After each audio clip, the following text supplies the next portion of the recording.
New ইয়র্কের বুকে $160 কোটি বিশ্বকাপের অন্যতম ভেন্যু মেটলাইফ স্টেডিয়াম, যেখানে মিশে আছে লিওনেল মেসির 2016 সালের সেই কান্না আর অবসরের ট্র্যাজেডি। আবার এখানেই আগামী 14 জুন নতুন মিশন শুরু করতে যাচ্ছে হেক্সা মিশনের ব্রাজিল।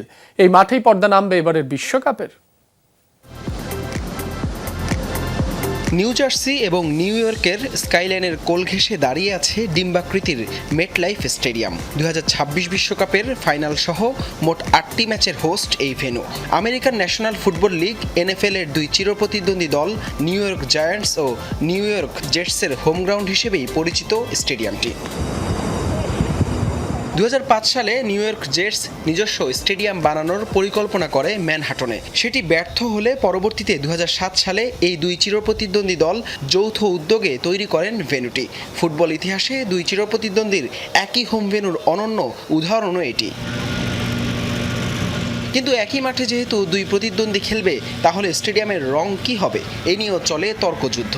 কারণ জায়ান্টসের রং নীল আর জেটসের সবুজ, যার কারণে মেটলাইফকে ডিজাইন করা হয়েছে নিউট্রাল ব্যাকড্রপে। বাইরের অংশে বিশালাকার লুভার আর অত্যাধুনিক LED লাইটিং। যখন জায়ান্টসরা খেলে তখন পুরো স্টেডিয়াম ছেয়ে যায় নীল আলোয়, আর জেটস যখন খেলতে নামে রূপ নেয় সবুজে।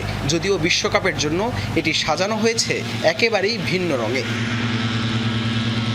2010 সালে নিউ মিডল্যান্ডস স্টেডিয়াম নামে এটি উদ্বোধন করা হয়। পরবর্তীতে 2011 সালে মেটলাইফ ইন্স্যুরেন্স এর স্বত্ব কিনে নিলে নামকরণ করা হয় প্রতিষ্ঠানটির নামে।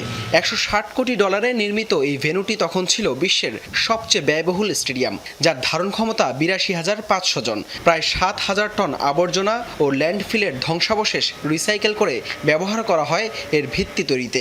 তবে ফিফার বাণিজ্যিক নিয়মের কারণে বিশ্বকাপের সময় এই ভেন্যুটির নাম হবে new York new jersey stadium হিসেবে। এই মাঠেই 2016 সালে কোপা আমেরিকা সেন্টেনারিওর ফাইনালে চিলির কাছে পেনাল্টিতে হেরে আন্তর্জাতিক ফুটবল থেকে অবসরের ঘোষণা দিয়েছিলেন লিওনেল মেসি। পেনাল্টি মিস করার পর মেসির সেই কান্নারত ছবি ভাইরাল হয়েছিল নেট দুনিয়ায়। পরবর্তীতে অবশ্য অবসর ভেঙে ফিরে 2022 কাতার বিশ্বকাপ জয় করেন LM10। 14 জুন মরক্কোর বিপক্ষে এই ভেন্যুতে ম্যাচ দিয়ে বিশ্বকাপ মিশন শুরু করবে 5 বারের বিশ্ব চ্যাম্পিয়ন ব্রাজিল। যদিও এবার এই মাঠে কোনো ম্যাচই নেই আর্জেন্টিনার। এই ভেন্যুতেই অনুষ্ঠিত হবে 2026 ফিফা বিশ্বকাপের ফাইনাল। সাংস্কৃতিক মিলন মেলা, যাতায়াত সহ সার্বিক বিবেচনায় ফাইনালের জন্য এই ভেন্যুটি পছন্দ ছিল ফিফার, যেখানে 19 জুলাই সোনালী ট্রফি উঁচিয়ে ধরার লড়াইয়ে এখন 48 দল।